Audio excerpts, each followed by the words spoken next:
obligasyon ba sa anak na hatagan og kwartang iyahang ginikanan og makatrabaho na siya?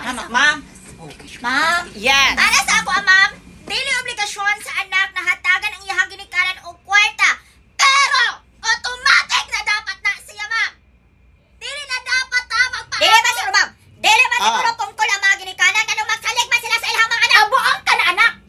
Nganon din naman mo tubangan imong ginikanan og naa kay kapasidad na makahatag og tama. Ano man gisugod na imong ginikanan anak kun ka na wala man. Ilaha man ang kabubuton. Ano gituo ka sa imong mama pagawas sa ihang bilahan.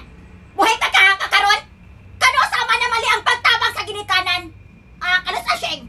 Ay pagbinulok sheng. Mali ang masaya sa anak kung masay mong ginikanan. Kinahanglan na mo tagalon nakatrabaho pa eskwelaho. Di ba ni human mo eskwela biyanan mo sila sheng.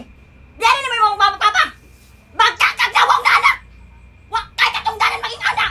Wala kayo pagkabubuton sa imong ginikanan kibali. Pasagan na nimo sila. Pila naman tan paghatag o ginagmay. Wa man siguro lagi pangayo tibok nimo sweldo. Utang kabubuton ka toxic anang utang kabubuton oy kibali hantod na lang. Dili na lang ta makakuha sa atong kaugalingon kay kinahanglan mo hatag ka sila permit. Ano magpasalamat na lang ta kay naatay kwarta. Ang atong ginikanan sa una nagkalisod na sa atong pa-eskwela nya di na lang kita makahuna og tabang. Correct. Grabe naman sad. Di ba siguro na to'y kamatay o muhatag na ginagmay? Wa man sila nagipangayo tanan kwarta sa ato Ikaw siya makakwarta ka kagwa ka gipa-eskwela sa imong ginikanan. Nakakahaka diri akaron na wala ka nila giatiman sa una. Obligasyon man ang anak ka siya. Kailangan man kong anak. Lisod sad kasi magpa-eskwela sa ako Lisod sad ang gobyerno. Nasiya man ang anak sa ako Paluma-luma man silang anak kung di ka nila kaya suportahan. Selfish ka na anak, Shane. Imo ra ka og galingon imong ginahuna. Wa ka na gunahuna sa imong ginikanan sa ilang mga sacrifices sa imuha. Unyag maginikanan na ka musugot na sa kanabihan ka sa imong mga anak.